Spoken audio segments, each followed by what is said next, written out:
मैं आपको बताऊंगा हाफ क्रंचेस, अपर क्रंचेस।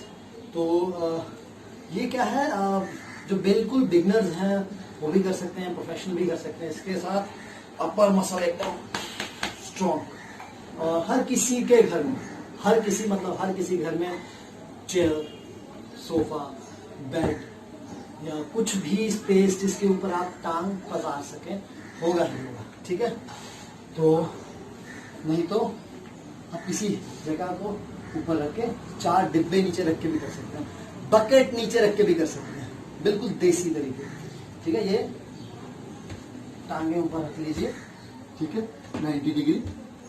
अब क्या करेंगे, चिन वही आप रखनी है, ये हाफ लगाएंगे, हाफ। ये बहुत इफेक्टिव है अपर मसल्स के लिए।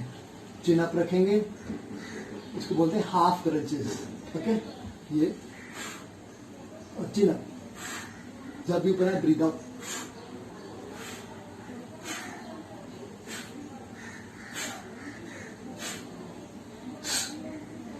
ओके। अब आपको इस एंगल से भी करके दिखाता हूँ। हाँ, लेग्स ऊपर रखेंगे, ठीक है, चिन अप, ये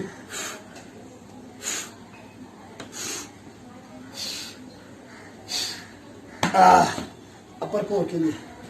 ओह, थोड़े से ये कम से कम आप 40 के 4 सेट लगाएं, तभी आपको पता चलेगा कोर स्ट्रॉन्ग कैसे होता है, ठीक है। Okay, bye bye.